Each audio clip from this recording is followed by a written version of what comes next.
Hello, everyone. Welcome to the Power of Man podcast. My name is Rory Paquette. I am, as always, your very grateful host, folks. Thank you so much for being here today, for doing everything that you do. Ever since we made the move to 5 times a week, you folks have been just responding with bells on. It's been insane, the response from you folks. Liking and sharing and subscribing and all the DMs you're sending us. I can't thank you enough. I cannot thank you enough. It's been absolutely wonderful. So thank you for that. And, without you doing what you do, I don't get to sit here and do what I do. So, very grateful. We have a great guest with us today with an incredible story that I think is going to hit every one of you straight in the heart and is going to bring some much needed awareness to some topics today. Before we get to this awesome gentleman, I do need to pay a couple bills. You guys all know the deal. So, let me get a sip of my preferred beverage. Man, that's good stuff. And if you're a friend of the program, and I know that you are, you all know what we're drinking. That's right. It's Freedom Hill Coffee at Freedom Hill Coffee on Instagram. Go check them out. Deep, dark, rich, bold, and beautiful, just like my wife. Absolutely mean cup of Joe. They brew a mean bean. They do all the right things for all the right reasons, and they support veterans, which is another reason why we support them. You guys all know how important veterans are here at the Power Man podcast. Freedom Hill Coffee at Freedom Hill Coffee on Instagram. Go check them out. Order some, enjoy it, and tell them Power of Man sent you. All right, let me get one more sip of this so I can keep up with this guy across the table from me. All right, we are rocking and rolling. We'll be drinking that throughout so that I can keep moving. Got to keep that blood pumping. All right, folks, we have a fantastic guest with us today. Um, this is the author of a book called Logan's Story. This gentleman is also the host of a podcast called Logan's Voice. And most importantly to all of that, he's Logan's father. Please welcome Doug Ballinger to the podcast today. Doug, how you doing, sir? I'm doing well today. Thank you for having me on your podcast. Thanks for coming on. You've got one heck of a story, sir, and an awful lot that's going on in your life. I'm going to turn things over to you right from the get. Tell everybody who you are and why you're here today. Well, my name is Doug Ballinger, and first and foremost, I am Logan's dad. Logan is my son. He died in May of 2020 due to fentanyl poisoning.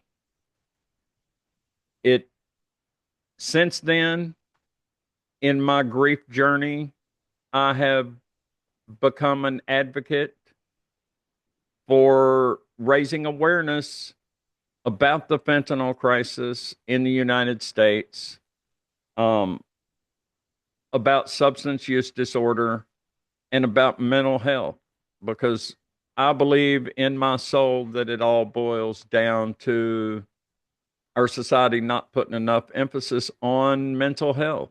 And the whole reason that people are using substances like heroin or fentanyl, even, or any other opioid drug, that it just quiets their brain, the noise that's going on in their head.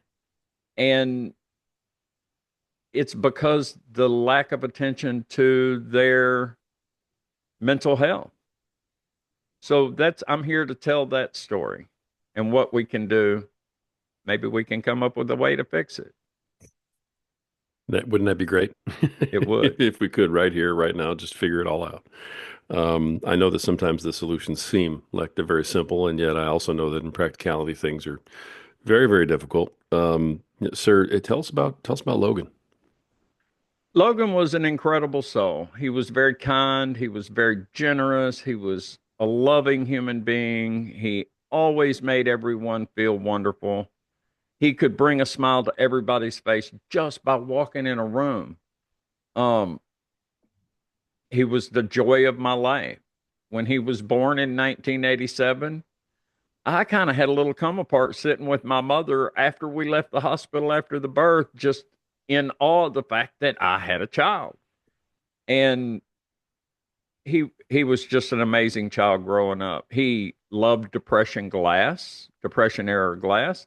He loved going to flea markets. He, even as a child under 10 years old, he would haggle with flea market owners about the price of a coffee cup. And if he didn't like the price, he would set it down and walk away. And they would look at me, and I'm like, it's his money. If he doesn't want to buy it, I'm not going to force him to buy it from you. Um, they also got a little nervous when he touched stuff because he was a child. But our house was full of it, and he was just very comfortable around it. He struggled a little bit in school. He had ADHD as a child. We put him on medication, Ritalin, and I honestly believe that that had something to do with the start of, or for lack of a better term, it was the initial link in the long chain of addiction in his world. Because instead of trying to treat the underlying issues of what was causing the ADHD or whatever trauma it was that he was experiencing, we were treating the symptom. So we gave him a pill that took his emotions away and just gave him a very flat affect when he was in public. And we let that go on from about the time he was 6 or 7 years old until he was 13 or 14, and he just begged to be able to come off of the medication. And frankly, I was a little Oh, tired of arguing with him about whether he was going to take his pill that morning. And once you tell a child, here's a pill, it's going to fix your problems, then in their mind, they think that there is a pill or a substance for every problem. And so I think that was the beginning of his substance use. I heard you say that in another podcast, and I thought that was, I haven't actually heard that correlation made before, where it's almost as though we're conditioning our children by doing that to whenever they have a problem or whenever they feel, bad in some way, to immediately seek a pill because we're teaching them you have a problem, take a pill. You have a problem, take a pill. And you feel like that was the beginning of this whole process. I do feel like that was the beginning. It's unfortunate that we have children when we're young and dumb because we don't really know how to raise a child. I mean, some people are wildly successful at it, and some people are completely the opposite. We kind of were right in the middle. We were listening to what her parents said, what my parents said, and but we weren't really hearing what they said. And then when the school decided that we needed to have him evaluated for ADHD, then we kind of fell into the trap of, well, these guys have on white coats. They know what they're talking about. So let's do what they say. And we did what they said. And I'm not faulting them for that because that's the protocol. I just don't think it was the right protocol for Logan. It definitely had an impact. That was, I mean, we're talking about, let's see, I'm just trying to do the math. This is over 10 years ago that this all began then, right? Logan was 32 when he died 5 years ago. So Oh my goodness. Okay. oh, somebody sneaking behind me. It was Logan was born in 1987. So around 1993 or so is when we started seeking assistance for his ADHD. Got it. Okay. And So we're then, a long time ago. right, when he was about 14 or 15 years old, we were living in a little town outside of Fort Lauderdale. That southeast area of Florida is high paced and high party all the time, 24/7. And not that we all didn't love Florida living down there, but I don't think it's the greatest place on the planet to raise a child. But that's hindsight. That is not what I was looking at the time when we Sure. decided to move there. And You know that, I don't know that he wouldn't have had the same problems anywhere else. sure. That was something that struck me too. It was so long ago. People were not questioning, what doctors told us that many years ago. If a doctor came in, like you said, with the white coat on and said, "This is what you need," you just took it as gospel and said, "Okay, well, this is what we need then." It's only nowadays that we actually start to, question these things. So you're in that situation as a parent. What are you supposed to do, really? At some point, you have to give yourself a little bit of grace for that, I think. I think just with age has come wisdom, especially for me.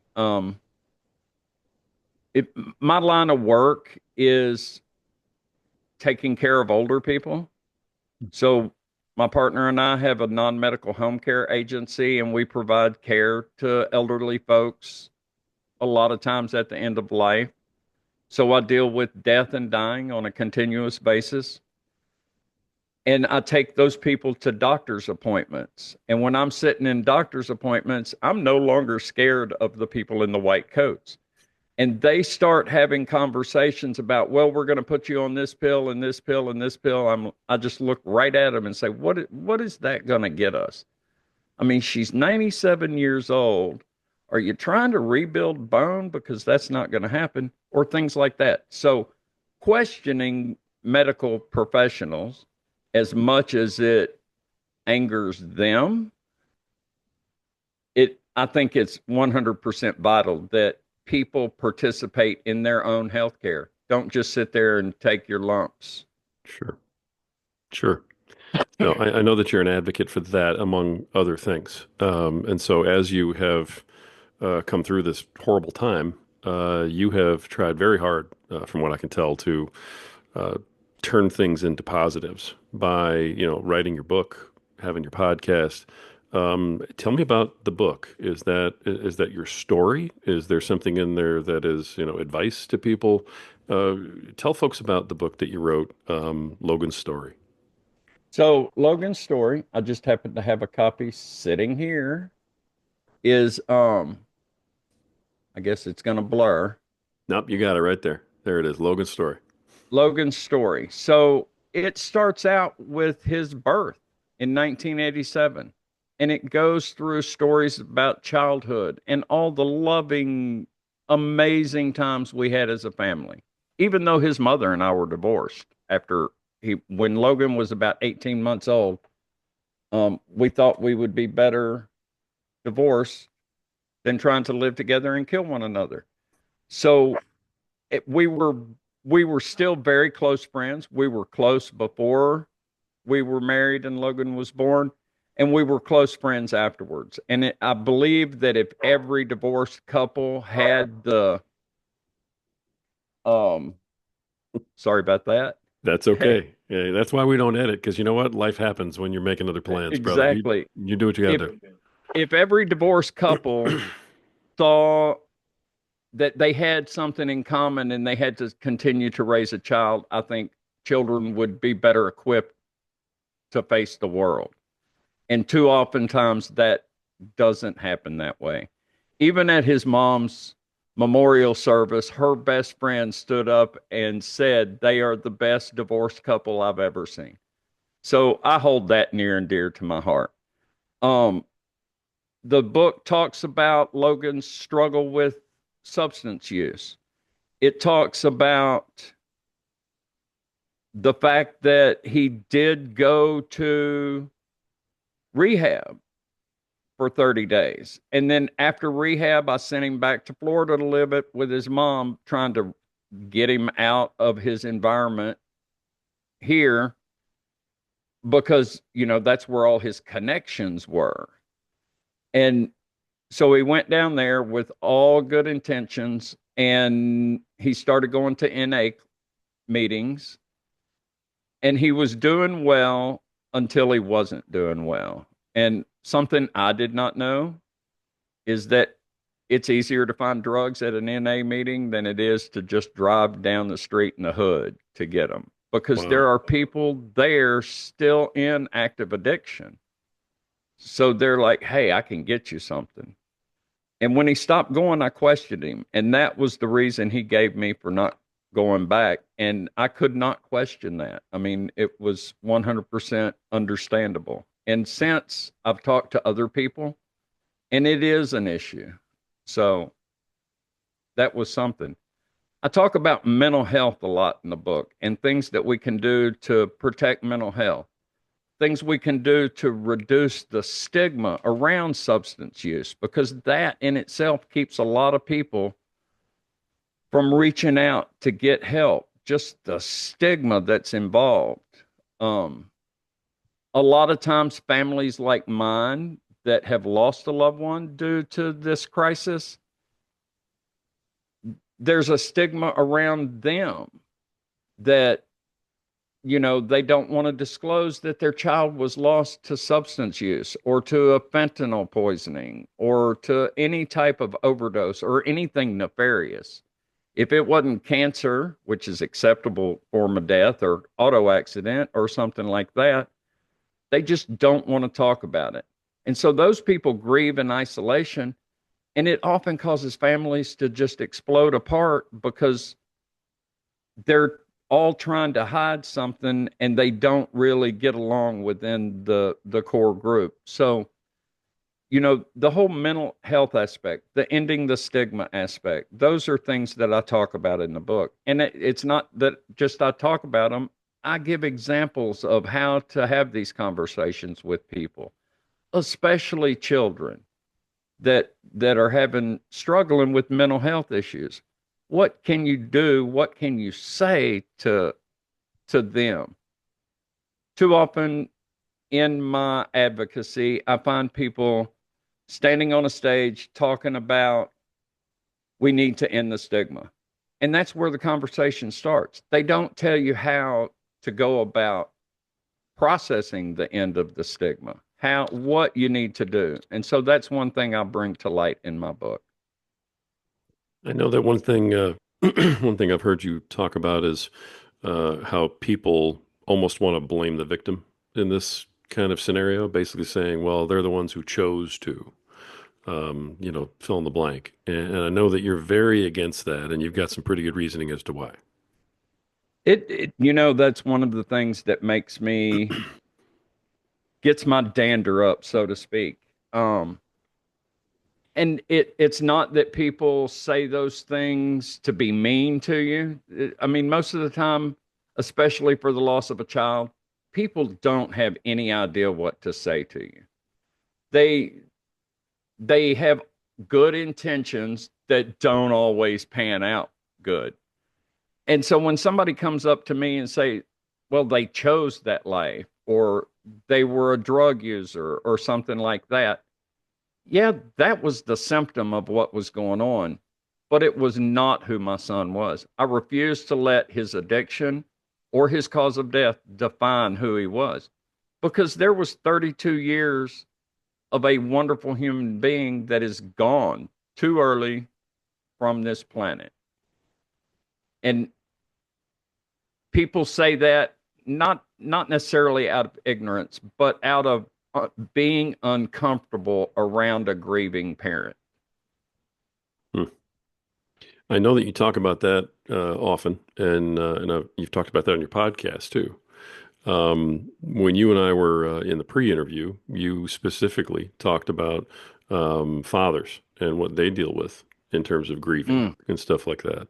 Um, I- Let me just, I don't want to go any further without just telling you, I'm so very sorry for your loss.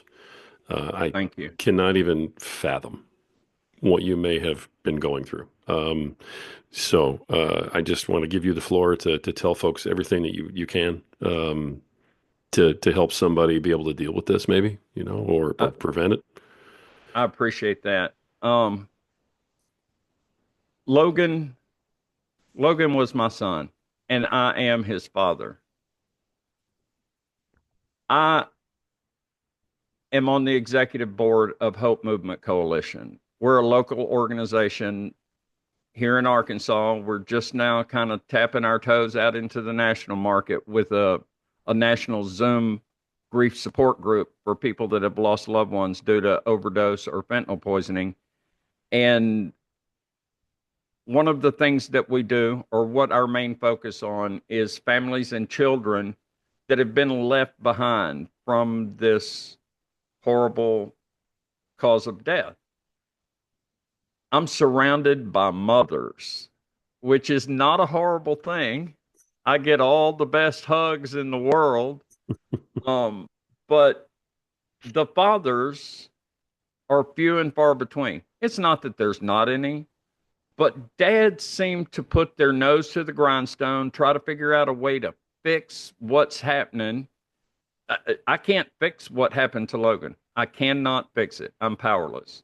All I can do is try to find a way to give myself grace to survive another day. And, you say I've gone through grief. I still go through grief on a daily basis. My grief is there. It's just I've grown, for lack of a better term, grief muscles. I know how to carry that grief better now than when it was first happening. Today I recorded a podcast that I'll release tomorrow on my channel that was with the first two ladies that were there and present for me when Logan first died. And I learned so much. I learned how to lean into the grief and understand that what I was going through was natural. I may get us kicked out of the club, but men in their machismo don't seem to wrap their heads around the concept that it's okay to grieve. It's your child too. Yeah, you were there for the first 90 seconds or 9 hours, whatever it took to make that child. But there is no doubt in my mind that every father loves their son. Every father loves their daughter. And when they're gone because of a traumatic loss, like overdose or fentanyl poisoning or a motorcycle accident, that hits us just as hard as it hits a mother. Even though the mom grew that child in her womb and has that special connection, and I do believe that it's a special connection, it's also a connection for us. Even men that are step parents of children that have died from this crisis, there's a special place for them in the world, but they're all grieving in isolation and silence. Does that make sense? Absolutely. I don't think you're wrong at all. What uh, what should men be doing? They should be seeking counseling. They should be speaking out, joining groups, participating in aspects of advocacy if they're called to that. I don't think everybody necessarily is called to advocacy. I don't know how it happened to me. It may be that God thing that we talked about a little bit ahead of time that nudged me in that direction because I do feel a power to speak out, especially to fathers. I know that Hope Movement does grief retreat, and it's for women in the fall. It's a beautiful experience. I can't go because I'm a guy. Right. We would like to do a support, a weekend retreat for men, but I can't get enough men to join to participate. So, I mean, I just keep beating the drum. Eventually, people will come out of their hidey holes and we'll get together. Until then, I'm going to get all the lady hugs I can. I understand. I understand. I don't think you're wrong on any of these points. I know that men look at things like it's my job to hold everybody together right now.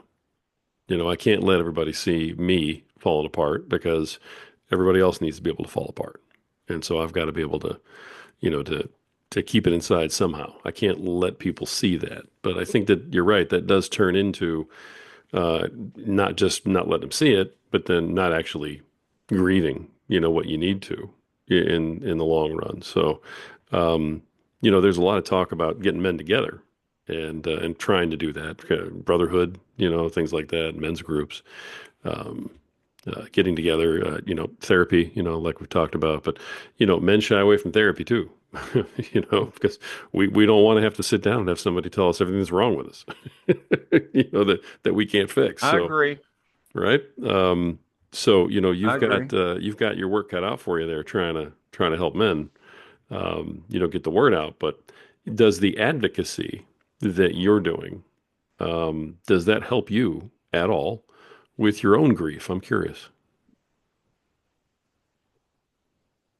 100%.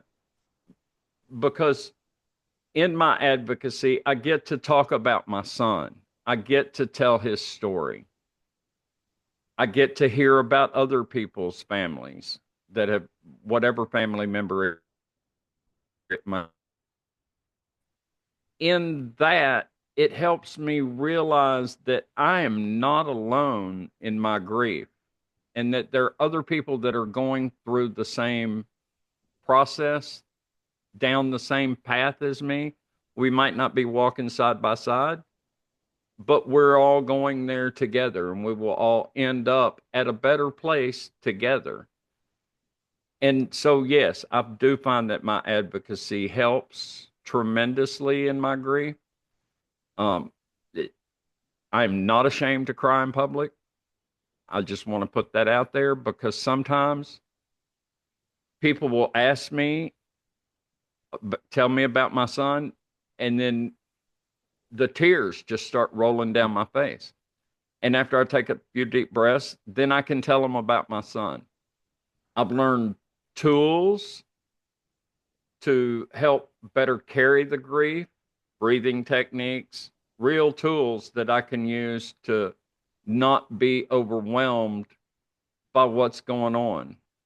And so when I talk about Logan, when I talk about harm reduction, which is a very controversial subject, and I talk about overdose and heroin use and addiction and recovery and what recovery looks like, those things help me because I believe that my conversation helps others. That's it's interesting. I wondered if it did. I appreciate you sharing that. Maybe that's a key to men moving forward. Is to get them more involved in advocacy, to tell the story of the loss, to try and root it out, because then at least we're doing something constructive and productive, with our grief. And I think men might gravitate towards that more than getting together for a big group hug. It's just not Right? something that we Right? do, right? But you said something else that was interesting, and I wonder if you might want to talk to that. As we have talked about the stigma and talked about the choice statement, where hey, they made the choice to do this, to take it, so on and so forth. I heard you on another show, and you were very adamant, saying, they didn't choose to die. They chose to take the pill, but in your son's case, if I have this right, and Lord, I hope I have it right, that is, he was actually poisoned. It was actually fentanyl poisoning. It wasn't an overdose. And is that correct? That is correct. I call it a poisoning. Hmm. Everybody I know calls a fentanyl death a poisoning. So a choice is a kid in school choosing to experiment. When when I was young, and I'm an older guy, we got in trouble for chewing gum in school. I think they give out gum now. Um, so the choice is, do I get high behind the bleachers with my friends? Yeah, I'm experimenting. Let me do that. That's a choice. When when someone says, "Here's a pill that will take the edge off," or "Here's a pill that's going to keep you awake so you can study for your finals," or "Here's a pill just to make you feel better." That pill in today's illicit drug market is more than likely poisoned with fentanyl. So the person handing the pill may or may not know that it had fentanyl in it. So it's no different than you and I going out to a bar and I drop a Molly in your drink and it kills you. You didn't know it was there. It wasn't your choice to drink that drink. Yeah, you were drinking. Maybe you shouldn't have been drinking, but that's not the case when someone is just poisoned. And so it's my opinion that it's murder. It's no different than any other poisoning murder. Right. And your son, the pill that your son took, you said that it was not just fentanyl. It was fentanyl, cocaine, and xylazine. So Logan's drug of choice was heroin. Okay. And so, from what I've learned about heroin, when you go buy it, it comes in a little tiny dime bag and it looks a certain way, usually with a brownish tinge to it. And so, after Mother's Day in 2020, after having lost his mother earlier that year, he was spinning out of control because it was the first Mother's Day without his mom. We talked a bunch of times on the phone that day. And so the next week, he was just constantly struggling. And he went out and bought what he thought was heroin. I believe that he bought what he thought was heroin. And it was actually a mixture of cocaine, fentanyl, and xylazine. And, cocaine and fentanyl is lethal on its own. And those, fentanyl is opioids. So we can reverse the effects of fentanyl with Narcan. But xylazine is a non opioid large animal tranquilizer. And when I say large animal, I mean like rhinoceros and elephant kind of animals, horses, big animals. And so there's no coming back from xylazine. And people put it in there. There are some people that seek out xylazine as their drug of choice. There are people that seek out fentanyl as their drug of choice. I don't understand how that works because, it would be like seeking out Drano as your drug of choice, but I'm only going to do a tiny little bit, so it'll be fine. Yeah. Um, you never know how much you're going to get. So, because it's mixed in these illicit labs and not in a sterile environment, fentanyl has a practical application as a drug in a hospital environment. There are reasons to use fentanyl.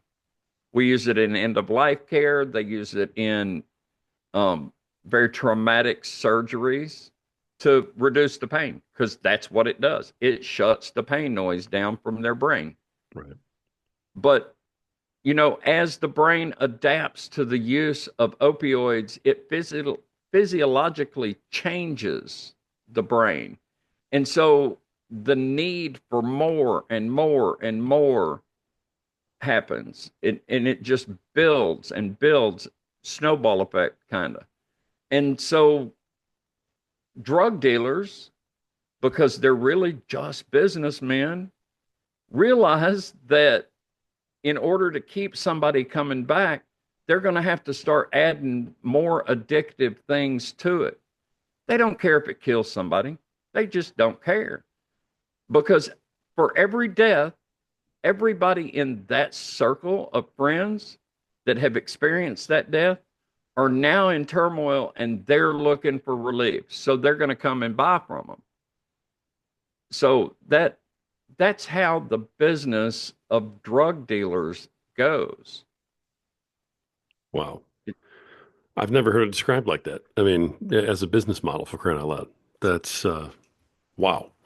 Obviously, you've researched this and you're advocating against it and so on. We hear all the time on TV. Doesn't matter what side of the aisle you're on, you hear all the time about the fentanyl crisis in our country and drugs coming over the border and border issues and things like that. With the work that you've done and the knowledge that I'm sure you have that the average person on the street doesn't have at this point, um, what can be done, honestly, to stem the tide of some of this? Is there something that can be done? It's a complicated issue, but there are things that can be done. Border control is one of them, but it's not the only thing. And it seems to be the only thing that the public really focuses on because Right. it's the easiest solution to, the drugs are coming from somewhere if we can just stop them coming in. But the problem is that it it boils down to the beginning of the opioid crisis in the late 90s and the whole Purdue Pharma and Sackler family that created the opioid desire. And then the government kind of cranking back the doctors and not prescribing as much. So now you've got a population that's just living from pill to pill in opioid pills, and you take it away from them, they're going to find it somewhere else. So the demand was put into place, and then the supply was removed. So the cartels working with China already had their machines set up, and they were producing heroin and cocaine and getting it into the United States. You know, somebody in China reached out and said, "Hey, what about y'all start making fentanyl and get it over there?" And they did. And cartels are big, scary, machine gun carrying guys. It they don't wear suits and look pretty like they do in the movies. They are scary guys. Um, did that answer your question? It's yeah. I mean, it's starting to. Sure. Right. There's um, So if the the need is the issue, then how do you address that? Because you can address the so border all day, it sounds like, but then maybe that right, doesn't stop it. right. So the demand is still there. Right. So I think the only way that we're going to stem demand as a society is to focus more on mental wellness, because the whole reason people become addicted to opioids and other things is to shut the noise down in their brain. At some point, usually after the second or third time of using a particular drug, the pleasure of it goes away and the physiological changes in the brain start to take control of your thought processes, your ability to reason through things, and your only goal is to go out and get another fix. And not to be high, but just to be normal. So the more we can focus on mental health, and the best rehab facilities in the country focus more on mental health and overall holistic healing of a human being than they do just on detox. So many of the money making machines that are disguised as rehab facilities are all about just detoxing and telling you, stop it, just stop it. And there's no follow through. There are many amazing rehab facilities that treat the whole person. And that's what we've got to have more of.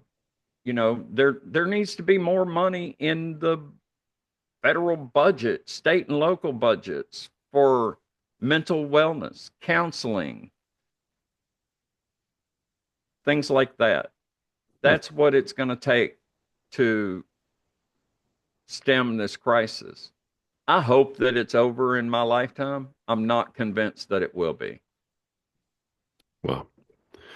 Now, and your son, you've got some experience with this because your son actually had been to rehab in some capacity, right?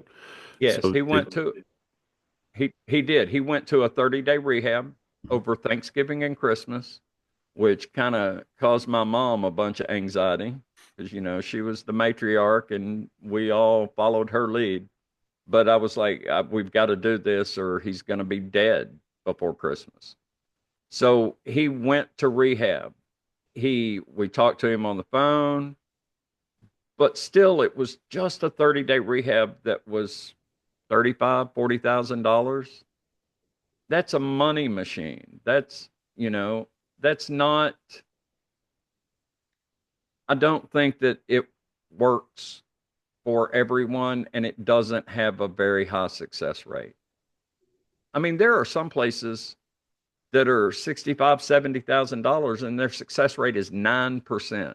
How do you let that fly? But people still go because it's a bougie place to go when you have an addiction. wow.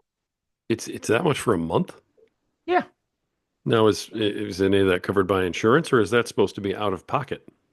Um, it's very rarely covered by insurance, which is part of the issue.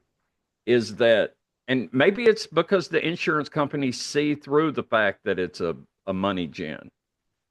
I don't know what the reason is that they don't support it, but 9 out of 10 times it's an out of pocket expense. Well, so I'm going to go out on a limb here and say that 9 out of 10 parents can't afford that. At least that You're many. absolutely right. I know that if that would have happened in our family, I mean, I could have sold everything I had. I couldn't have come up with 40 grand to hand somebody out And of that's for nowhere. 1 month. That's Right. for 1 month. And it generally takes a year. There's a program here in Arkansas. There's several really good programs here in Arkansas.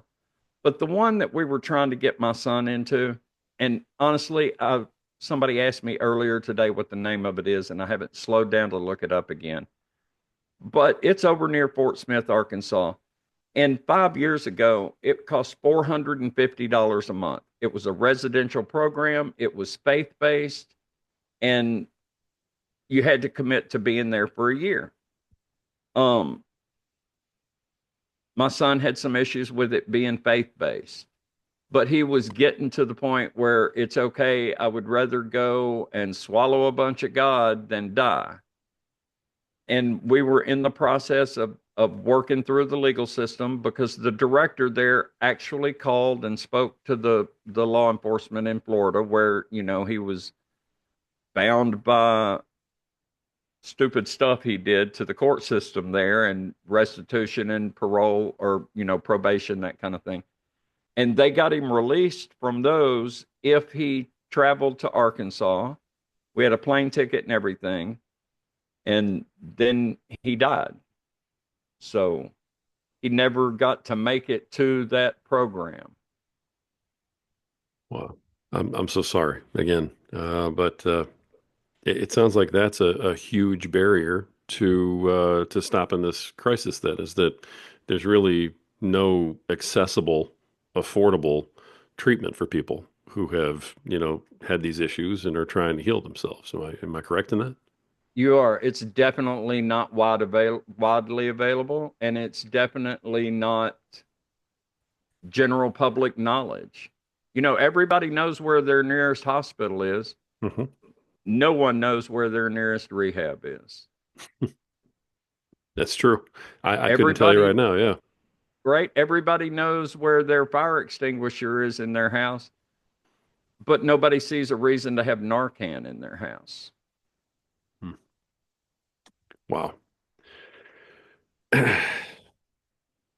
Wow. I mean, you hear stuff like this and you just kind of shake your head. I can't even imagine what you're going through as you've just started your advocacy and started to look into this.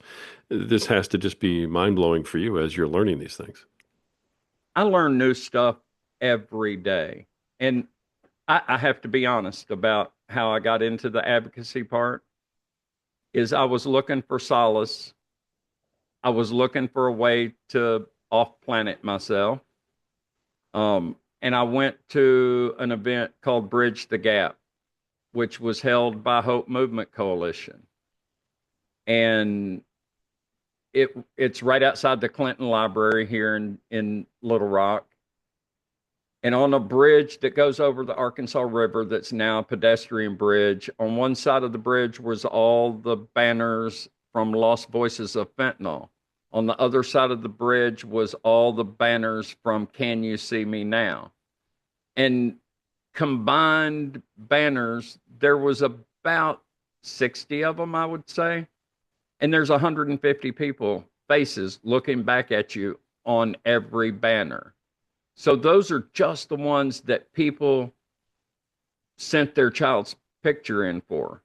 And standing on that bridge with 1,000 people and listening to Stacy speak and read names of children that were lost to this epidemic.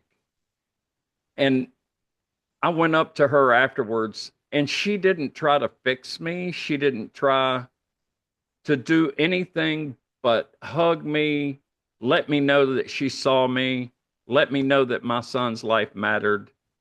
And the very next year, she read my son's name on that bridge. And then the year after that, I got involved in raising money And then she asked me to be on the board, which I was honored. And so now I'm the chair of development on the executive board of Hope Movement Coalition. And that's my tribe. That's my people. We get together, we laugh, we have a good time, we grieve together, we cry together. And it's just a group of people that I don't have to explain my guilt to because they know what it is. They know that what I'm feeling is what I'm feeling. But if I hadn't have found Hope Movement that day on that bridge, I'm telling you right now, I would not be here to have written Logan's book or telling Logan's story or had a podcast. You said explain your guilt. My, what did I say? You just said you don't have to explain your guilt. My grief. I meant my grief, but Okay. there's also guilt in that grief because every one of us, one of the things, maybe that was a Freudian slip. One of the things that we go through as grieving parents is guilt, anger.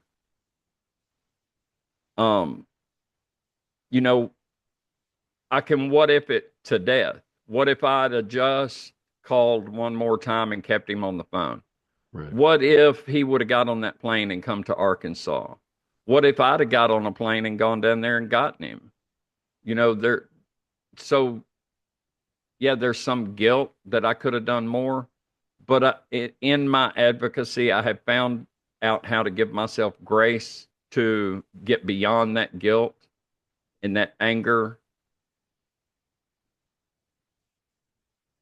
And I'm going to let it stop there. Sure. Sure.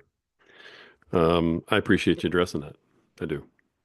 So, um, let's change gears for a minute. The Hope Movement Coalition. Am I getting that right?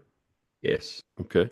What is if you had to sum it up, what's the purpose of the Hope Movement Coalition? What are you folks trying to do there?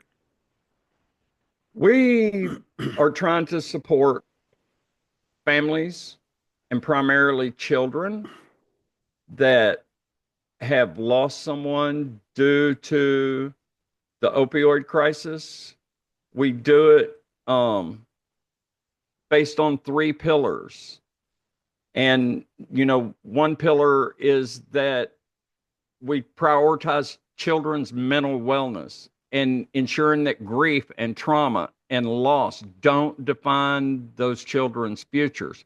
Because it's often the children that are left behind from one of these losses that suffer the most.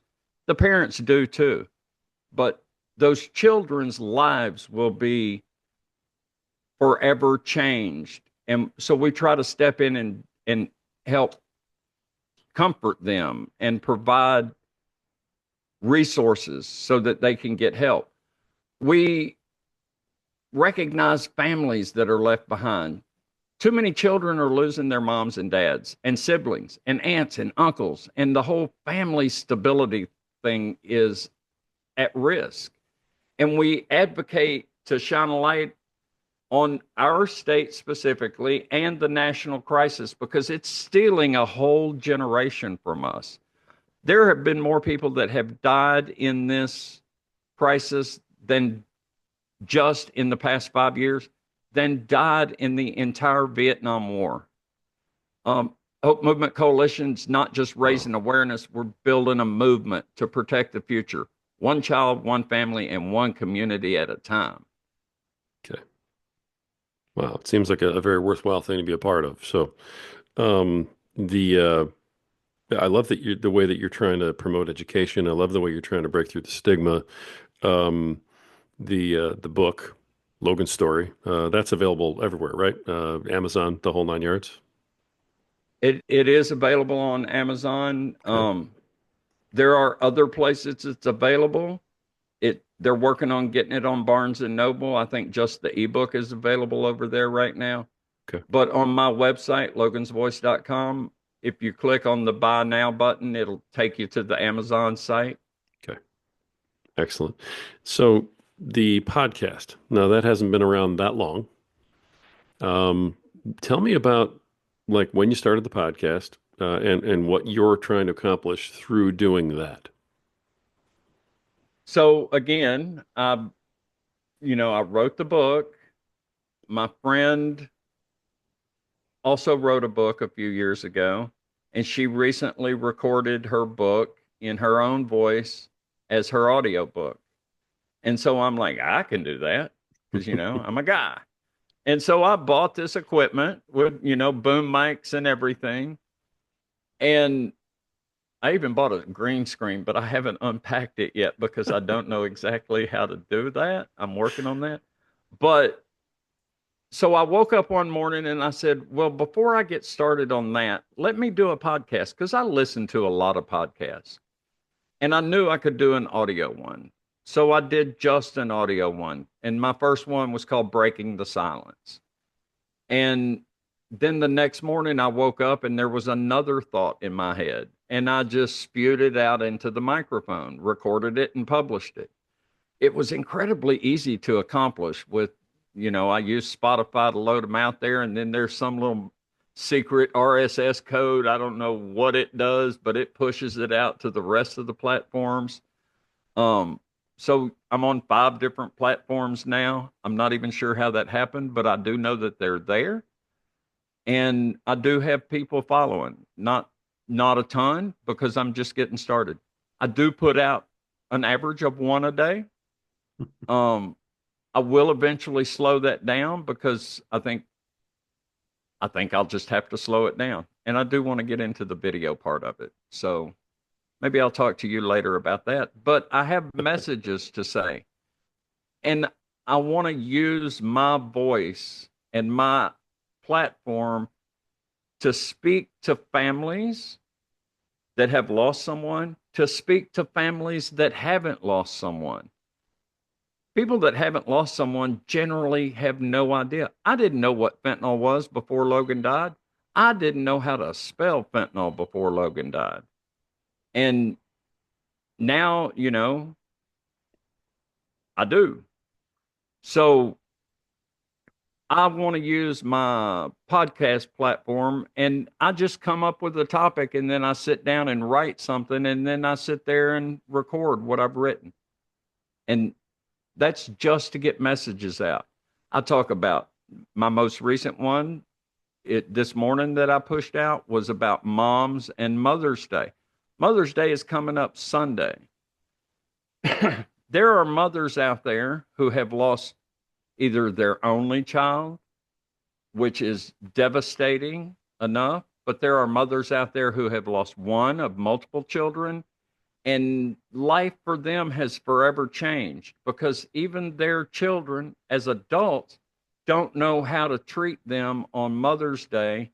And it's not that they're doing it out of anger or spite or anything. They just don't want to upset mom. And I get that. And, it, I'm trying to arm moms from a dad's point of view how to get through Mother's Day. On our Zoom support call last night that we did, that was our topic. And I was the only dad there. I am the facilitator, one of the 2 facilitators, and I have control of the buttons. So I had to be there. But it was all about the moms, and it was all about what they think they can do to get through Mother's Day. And then Monday after Mother's Day, we'll have another meeting. We always have them on Mondays, Monday evenings, and we'll talk about how everybody made it through the holiday. Because time moves forward whether you lose a child or not. Life is not the same year after year, no matter what. But when you suffer the devastating traumatic loss of a child, which is out of the normal progression of how things normally go, then life is forever vividly changed. You know the point in time where there was a before and now there's an after. And whether it would have naturally progressed to how your life is now without losing a child or not, we'll never know. But there is that point in time where we all heard that our child was dead, and there's a before and after. I had I had one lady I interviewed on my podcast, LaShondra. She buried two of her adult children to fentanyl poisoning within 4 months of each other. And one of them, her her son, it was her oldest, her son, and her youngest, a daughter. And her daughter died first at home, and LaShondra found her.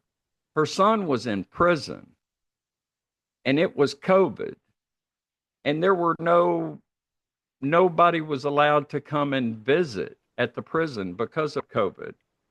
And all of a sudden, her son's dead from fentanyl poisoning. You know, things, and nobody wants to own up to it. Nobody wants to say how the drug got into the building, that kind of thing. So Right. she's a wonderful lady. She actually is from Memphis, Tennessee, and she moved to Little Rock because she had to remove herself from Memphis to get some peace of mind. I've talked to mothers in our group that lost their sons on Mother's Day. Um, I just can't imagine that. Wow. I mean, I've had a chance to listen to a bunch of your podcast episodes, here and there, and you do talk about a lot of different topics, and it's all related to loss. But, you talk about grief for mothers, you talk about grief for fathers, you have the interview, um, you talk about the stigmas. So, everything is, of course, revolving around, Logan, of course, and everything that you're trying to do there. But I applaud what you're doing with the podcast in terms of just spreading awareness, because it seems like your heart's in it, and you really want to just kind of get the message out there. Um, the I love that you're doing it every day. That's tough to sustain. So power to you on that one, and I hope that can keep going for you. But It, it's the coffee. there you go. Right on. It's the coffee. Of course it is. Um, as you are doing all of this and advocating in so many ways on our program, I'm going to have fathers especially, but we do have some moms that listen to this. About 15% of our listenership is women, and so you're going to have parents out there who are hearing what you're having to say, and they're listening to everything that you're advocating for, and they're going to have, of course, opinions, on all of it. But fear, of course, is something that's going to be coming through to them really hard, because when you hear your story, you can't help but worry about what if this was my child. And so I know that that's part of how you're connecting with people. But what with everything that's going on, what can a parent do? Is there something to look out for? Is there a warning sign someplace? Is there anything you've learned in your, educating yourself through this process that you could pass on just to parents to say, hey, pay attention to this? Yes. First and foremost, parents need to create a safe space where children don't feel punished if they come to a parent with something unpleasant or something they might have done wrong. They need to feel the safety and security that they're going to be loved as a child first and foremost, and that whatever is going on, we can get through it together. There's also the added complication of our phones, our cell phones, our little computers that we all carry around in our pockets. And now, there's 5 and 6 year old kids that can use these phones better than I can. So they have different apps on there.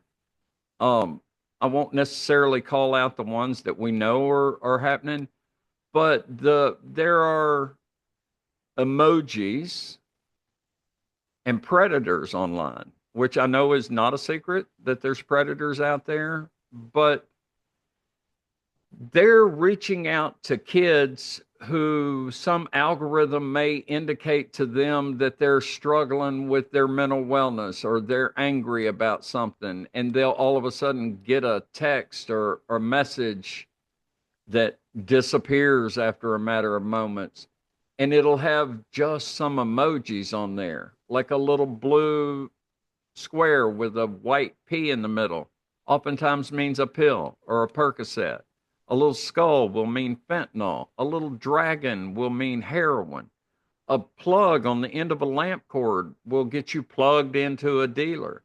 So, knowing those kind of things as a parent and knowing what to look for on your child's phone, I don't consider it an invasion of privacy, especially unless the child is paying for the phone and the service. Yeah. Then maybe there's some privacy issues. But as long as I'm the adult in the house and I've provided you with the phone, I'm going to look and see what's on it. There are apps that people can go and put on their phone that will monitor their children's activity. And if it sees some of that nefarious activity, it will send a message on your phone so you can handle it then. Things are going to happen. And in this day and age, experimentation oftentimes ends up in death, not in just a buzz or just vomiting or something like that. It's just death.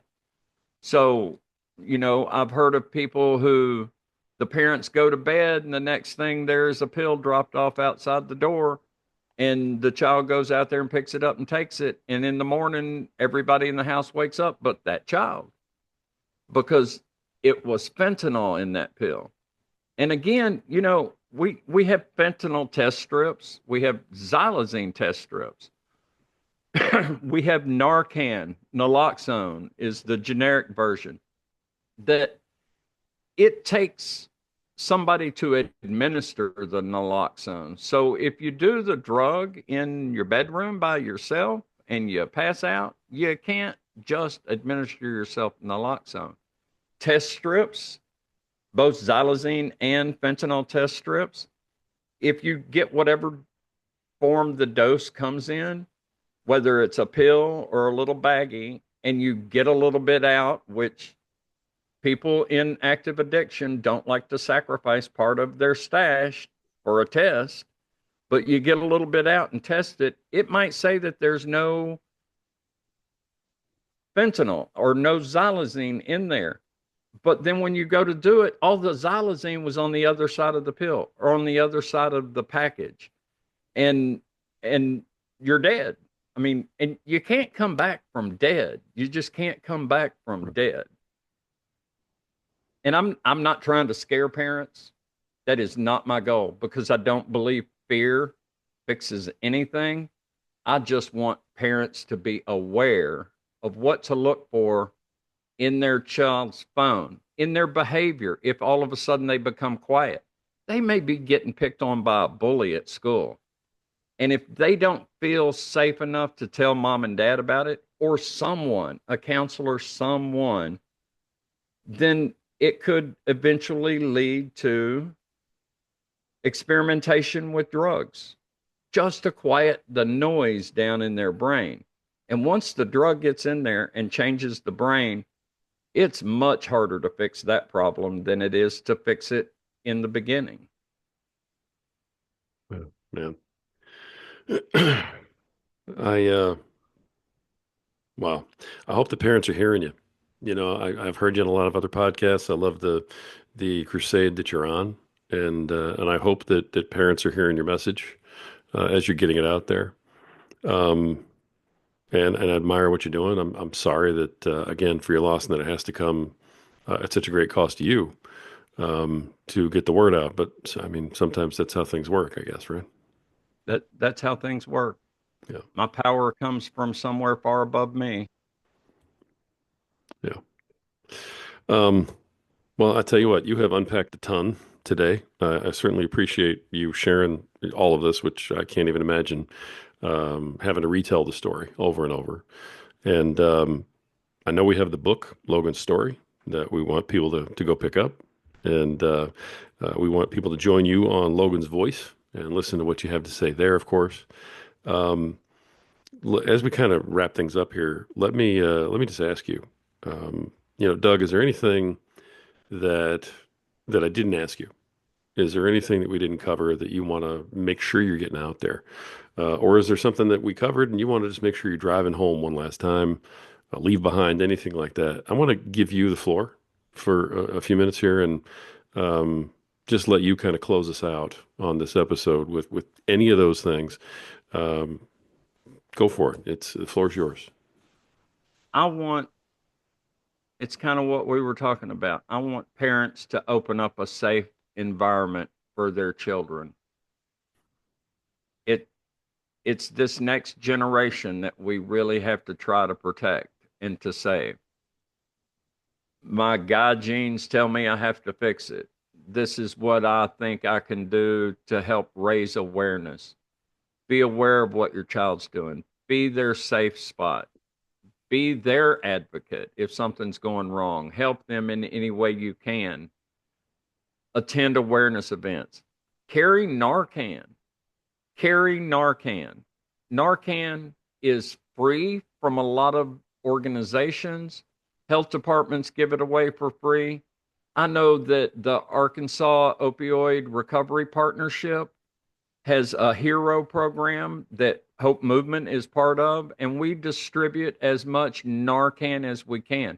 Narcan may be the reason that the numbers have gone down over the last year of deaths.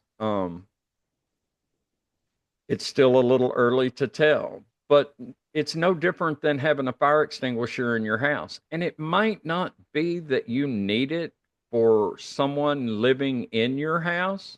I don't. I mean, we're two grown men here living in the house with the dog, and the dog's not going out looking for opioids, I assure you. But, you know, I live in an apartment complex. There are a lot of people around me. If somebody knocked on my door in a panic, I would grab my Narcan and go in that direction because that could save a life. And it's not that I promote Narcan for safe drug use, and I know that in some places they do.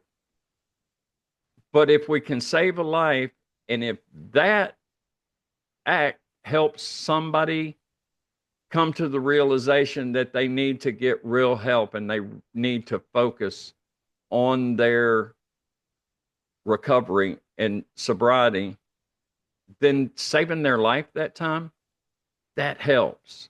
Logan was administered Narcan 3 times in the year before he died. One time was on his birthday in 2019. I didn't find this stuff out until after he was dead. And it was in the medical examiner's report. He had talked about being Narcan once before. And when I asked him about what does that tell you if that somebody had to administer Narcan, and his response was, I just need to tell my dealer I need to make sure there's no fentanyl in my heroin. And that was not the response I was looking for. I Right. was looking for, I need to work on sobriety, Dad. But that was a daily conversation that we were having about the last 6 or 8 months of his life anyway. So I just want everybody to be kind to one another, love one another. We're on this planet together. It doesn't matter if you're red or blue, Catholic or Muslim or Southern Baptist. This drug doesn't care. It's going to kill you if it gets in you. And that's my message. Yeah. Appreciate everything you're doing, sir. Really do. Thank you. And don't know Thank where you. you're getting the strength for it, but I'm glad that you have. And I just want to thank you again for being on the show, sharing everything you have, and putting your message out there to people. Thank you for having me. It's an honor to Absolutely. be here. Thank you so much. Folks, podcast host, author, and most importantly, Logan's dad, Doug Ballinger. Thank you for joining us today. Folks, this is another episode of the Power Man podcast. And the reason we bring you powerful men like this with these very powerful stories is because we want to help you in your mission every day to be, better, stronger, faster, to be, better able to provide, protect, and lead your families. And in order to do that, you have to understand that you have value, that your families have value, and that your families are worth this fight. And this case right here is absolutely no different. So create that safe space, create that loving environment, and keep the door open, and keep your head on a swivel, like always. At some point, folks, you're going to be okay. At some point, our families are going to be okay, and we just need to believe it. Until next time.